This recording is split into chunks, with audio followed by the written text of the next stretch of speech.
दोस्तों, सब्जियों की दो ऐसी फसलों के बारे में आज के इस वीडियो में हम बात करेंगे जिनकी बुआई किसान भाई आने वाले दिनों में यानी कि दिसंबर के आखिरी सप्ताह से लेकर और पूरी जनवरी माह तक आप इन दोनों सब्जियों को लगा सकते हैं और बिल्कुल कम खर्चे में आप इन सब्जियों को ग्रो कर सकते हैं। यानी कि लगाने का खर्चा भी इन दोनों सब्जियों का काफ़ी कम है और थोड़े ही दिनों में ये आपको उत्पादन देना शुरू कर देती हैं। मात्र 35 से 40 दिन में लगाने के बाद में ये फसलें आपकी हार्वेस्टिंग पे आ जाती हैं और उत्पादन काफ़ी ज़बरदस्त मिल जाता है। और मंडी भावों की बात करें तो लगभग 70 से 80 रुपए तक के मंडी भाव इन दोनों सब्जियों से आपको मिल जाएंगे।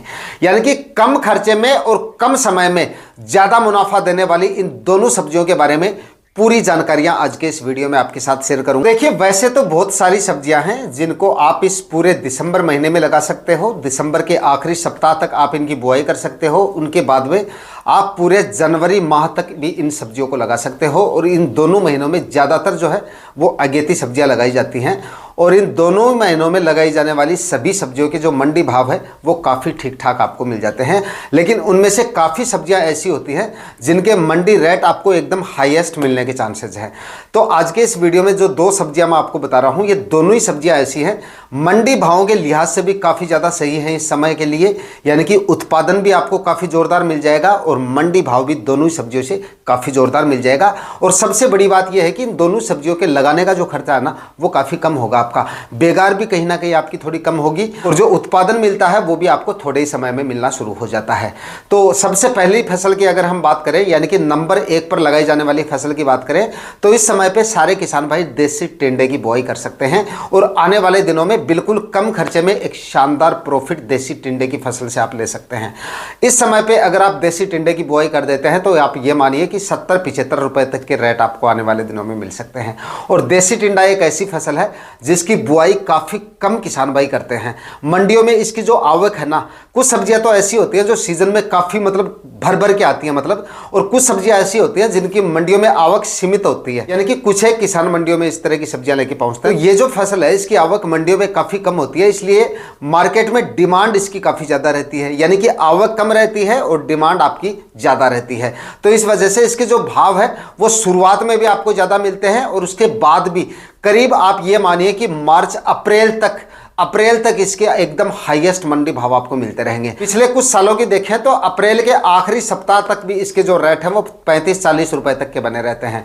तो एकदम अच्छे रेट आपको मिल जाते हैं बुआई से लेकर हार्वेस्टिंग तक। यानी कि जब तक ये फसल आपको उत्पादन देगी तब तक इसके हाईएस्ट मंडी रेट आपको मिलते रहेंगे और उत्पादन भी काफ़ी जोरदार मिलने की वजह से शानदार प्रॉफिट आप इस फसल से ले पाएंगे। उसके बाद में इसमें जो है जब फ्रूट सेट होने शुरू होते हैं, मतलब फ्रूटिंग स्टेज में आपकी देसी टिंडे की फसल है, तब इसमें फ्रूट फ्लाई का अटैक सबसे ज्यादा देखा जाता है। फ्रूट फ्लाई से अगर आपने अपनी फसल को बचा लिया तो काफी जोरदार उत्पादन मतलब आप ले पाएंगे, वरना फ्रूट फ्लाई को अगर आप कंट्रोल नहीं कर पाएंगे तो काफ़ी ज़्यादा नुकसान आपको देखने को मिल सकता है। और बेल वाली सब्जियों में आप चाहे किसी भी तरह की सब्जियां लगा लीजिएगा, उस समय पे फ्रूट फ्लाई का अटैक आपको 100% देखने को मिलेगा ही मिलेगा। तो इसके लिए फ्रूट फ्लाई ट्रैप आप लगा सकते हैं।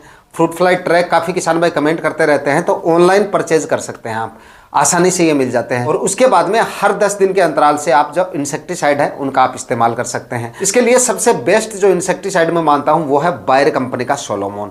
इसका आप इस्तेमाल कर सकते हैं। इसके डोज की बात करें तो लगभग 10 ml प्रति 15 लीटर स्प्रे टैंक के हिसाब से आप इसका डोज रखें और हर 10 दिन के अंतराल से आप इसका स्प्रे निकालते रहें। फ्रूट फ्लाई के लिए रामबाण का काम करेगा। इसमें आपको एमिडाक्लोप्रिड और बीटा साइक्लोथ्रीन का कॉम्बिनेशन मिलता है और काफी शानदार तरीके से रस चूसने वाले कीट और उसके बाद में आपकी फ्रूट फ्लाई, सभी कीटों पे काफी शानदार तरीके से ये काम कर लेता है। देसी टिंडे की अच्छी वैरायटियों की बात करें तो एक तो सागर सीड की नरेश वैरायटी आती है, देसी टिंडे की सबसे अच्छी और सबसे शानदार वैरायटी है। काफी अच्छा उत्पादन मिल जाएगा और फ्रूट की जो क्वालिटी है वो भी आपको काफ़ी शानदार मिल जाएगी। तो आप इस वैरायटी का सिलेक्शन कर सकते हैं। इसको भी आप ऑनलाइन परचेज कर सकते हैं, प्रोडक्ट लिंक पे जाइए और इसको परचेज कर सकते हैं आप। उसके बाद में अगली वैरायटी की बात करें तो माहिको कंपनी की माही टिंडा से आप आपको ये वैरायटी मिलती है, इसका भी आप सिलेक्शन कर सकते हैं। माहिको की भी काफ़ी शानदार वैरायटी है, इसका भी उत्पादन काफ़ी ज़ोरदार आपको मिल सकता है। और इनके अलावा अगर कोई और वैरायटी आपके क्षेत्र में चलती हैं तो आप उन वैरायटियों का सिलेक्शन भी कर सकते हैं जो वैरायटियाँ आपके एरिया में ज़्यादा चलती हैं। तो अच्छी वैरायटियों का सिलेक्शन करेंगे और अच्छे तरीके से अगर देसी टिंडे की अगर आप खेती करेंगे, मतलब इसके लिए क्या करना है आपको, सड़ी हुई गोबर की खाद, ऑर्गेनिक मैन्योर आपकी ज़मीन में जितना अच्छा होगा उत्पादन उतना ही अच्छा आपको मिलेगा। इसके लिए कम से कम 4 ट्राली सड़ी हुई गोबर की खाद आप डाल सकते हैं। जमीन को अच्छी तरह से कम 3 बार कल्टीवेशन करके जमीन को एकदम से समतल और मिट्टी को एकदम से आपको भुरभुरा कर लेना है। और उसके बाद में रासायनिक खाद उर्वरकों की बात करें तो लगभग 50 से 60 केजी इसमें आप एसएसपी खाद ले सकते हैं। म्यूरेट ऑफ पोटाश की बात करें तो 25 से 30 केजी प्रति एकड़ के हिसाब से म्यूरेट ऑफ पोटाश आपको लेना है। और यूरिया खाद की बात करें तो 15 से 20 केजी प्रति एकड़ के हिसाब से यूरिया खाद आपको लेना है। लेकिन गोबर की खाद अच्छी मात्रा में आपको जरूर डाल देनी है ताकि अच्छा उत्पादन आपको मिल सके टिंडे की फसल से। ये सारे खाद उर्वरक आखिरी कल्टीवेशन से पहले डालें और उसके बाद में आखिरी कल्टीवेशन करके और 5-5 फीट की दूरी पर आप बेड बना लीजिएगा। इसकी जो लताएं होती हैं, बेल होती हैं, वो ज़्यादा नहीं फैलती हैं, प्लांट इतना ज़्यादा हैवी नहीं होता है, इसलिए 5-5 फीट की दूरी पर अगर आप बेड बनाएंगे तो वो काफ़ी ज़्यादा सही रहेगा। और 1-1 फीट की दूरी पर आपको सीड शॉपिंग कर देनी है। इस तरीके से आप इसकी खेती कर सकते हैं। लगने वाली प्लास्टिक मल्च की बात करें तो देसी टिंडे में वैसे तो प्लास्टिक मल्च की कोई ज़्यादा आवश्यकता नहीं होती है, लेकिन टेम्परेचर को मेंटेन रखने के लिए आपको प्लास्टिक मल्च इस समय लगानी पड़ेगी। कहने का मतलब है अगर आप नवंबर, दिसंबर और जनवरी इन 3 महीनों के दौरान अगर आप ये फसल लगाते हैं तब तो आपको प्लास्टिक मल्च लगानी है। 15 से 20 माइक्रोन तक की आप प्लास्टिक मल्च लगा सकते हैं। और उसके बाद में अगर देसी टिंडा लगा रहे हैं, मतलब कि फरवरी मार्च में अगर देसी टिंडा लगा रहे हैं तो बिना प्लास्टिक मल्च के भी आप इसको आसानी से उगा सकते हैं और आसानी से अच्छा उत्पादन इससे ले सकते हैं। तो बताए गए तरीके से आप देसी टिंडे की खेती करके और शानदार प्रॉफिट आने वाले दिनों में किसान भाई ले सकते हैं। 1 एकड़ में अगर आप देसी टिंडे की खेती करते हैं तो बिल्कुल कम खर्चे में आप 2-2.5 लाख रुपए का नेट प्रॉफिट इससे ले सकते हैं। इसके बाद में दोस्तों बिल्कुल कम खर्चे में और बिल्कुल कम समय में ज्यादा मुनाफा देने वाली अगली फसल की बात करें तो इस समय पे किसान भाई तर ककड़ी की खेती का चुनाव कर सकते हैं। और तर ककड़ी को आप पूरे दिसंबर माह में और उसके बाद में पूरे जनवरी माह तक ग्रो कर सकते हैं, यानी कि ज़्यादा मंडी भाव लेने के लिए, सबसे ज़्यादा मंडी भाव लेने के लिए। उसके बाद में आप फरवरी मार्च में भी वैसे आप इसको उगा सकते हैं, अप्रैल माह में भी कुछ क्षेत्रों में इसको उगाया जा सकता है। लेकिन अगर आपको इसके सबसे ज़्यादा मंडी भाव चाहिए तो आप इसकी खेती जो है वो 10-15 जनवरी से पहले कर लीजिएगा। सबसे ज़्यादा मंडी रेट इसके मिल जाएंगे। लगभग आप ये मानिए कि 45 रुपए से लेकर और 55-60 रुपए तक के रेट आपको आसानी से इसके मिल सकते हैं इस समय लगाने पर। और अगर दिसंबर के आखिरी सप्ताह तक आपकी अगर इसकी बुआई हो जाती है ना, तब तो आपको 55-60 रुपए के रेट आसानी से मिल जाएंगे। और अगर जनवरी माह में इसकी बुआई करते हैं तब आपको 40-45 रुपए के रेट आसानी से मिल जाएंगे। और तर ककड़ी के रेट अगर आपको 30-35 रुपए तक के भी मिल जाते हैं तब भी अच्छी कमाई इससे की जा सकती है। इसलिए की जा सकती है क्योंकि 30-35 रुपए के रेट भी काफ़ी ज़्यादा होते हैं। बाकी सब्जियों में आजकल आपने देखा होगा कि रेट जो है सब्जियों के काफ़ी अच्छे खासे चल रहे हैं। फिलहाल भी सब्जियों के अच्छे रेट मिल रहे हैं और आने वाले दिनों में भी जब आपकी तर ककड़ी की फसल मार्केट में आएगी उस समय पर आपकी जो फसल होगी काफ़ी ज़्यादा अगेती होगी। मार्केट में डिमांड इसकी काफ़ी ज़्यादा होगी और मंडियों में आवक इसकी सीमित रहेगी। तो इस वजह से रेट इसके काफ़ी अच्छे खासे मिलने के चांसेस हैं।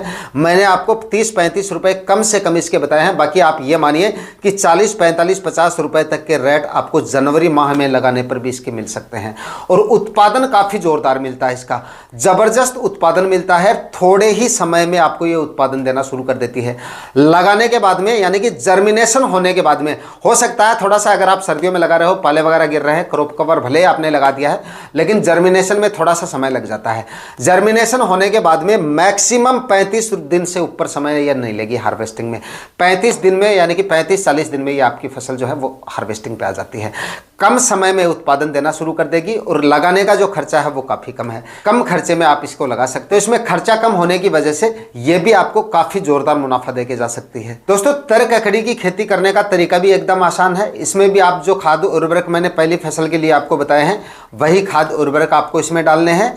और बेड से बेड की दूरी इसमें भी आपको 5 फीट ही रखनी है। भले ही आप 6 फीट भी रख सकते हैं, लेकिन इसका प्लांट भी इतना ज़्यादा हैवी नहीं होता है, इस वजह से 5-5 फीट की दूरी पर आप इसके लिए बेड बना सकते हैं। और इसमें भी आपको प्लास्टिक मल्च लगानी जरूरी है। देखिए इसको अगर आप फरवरी में लगाते हैं तब भी प्लास्टिक मल्च लगानी जरूरी है। अगर आप तर ककड़ी को बिना प्लास्टिक मल्च लगाते हैं तो आपका उत्पादन काफ़ी ज़्यादा डाउन रह सकता है, फसल उतनी अच्छे से ग्रो नहीं होगी जितनी अच्छे से होनी चाहिए। तो लगभग हाँ, ज़्यादा हैवी प्लास्टिक मल्च आपको लेने की जरूरत नहीं है। हैवी माइक्रोन वाली प्लास्टिक मल्च आपको ज़्यादा खर्चा करने की मतलब ज़्यादा जरूरत नहीं है। मैक्सिमम 15-16 से लेकर 20-21 माइक्रोन तक की प्लास्टिक मल्च का इसमें आप इस्तेमाल कर सकते हैं। तो 5-5 फीट की दूरी पे बेड बना के 1-1 फीट की दूरी पर आप प्लास्टिक मल्च बिछा के इसके सीड शोविंग कर सकते हैं। और क्रॉप कवर लगाकर आपको दिसंबर और जनवरी माह में दोनों फसलों को लगाना पड़ेगा। दोनों ही फसलों को अगर आप दिसंबर जनवरी में लगा रहे हैं तो क्रॉप कवर यानी कि लो टनल की सहायता से आपको इसकी खेती करनी पड़ेगी, ताकि पाले की वजह से आपकी फसल प्रभावित ना हो और बीजों का जमाव भी आसानी से हो जाए। वरना ओपन काफ़ी किसान भाई कमेंट करते पूछते रहते हैं, मतलब कि सर्दियों में इस तरह की फसलें हम किस तरह से लगा सकते हैं। तो भाई अगर आप सब्जियों की खेती में नए हैं तो आपको बता दूं, अगेती सब्जियां जो होती हैं वो अगर आप दिसंबर और जनवरी माह में लगाते हैं तो क्रॉप कवर की सहायता से आपको लगाना पड़ेगा, मतलब लो टनल की सहायता से लगाना पड़ेगा, ऊपर से कवर करना पड़ेगा आपको, तभी आपके बीजों का जमाव होगा और तभी आपकी फसलें सर्दियों में अच्छे से ग्रो कर पाएंगे।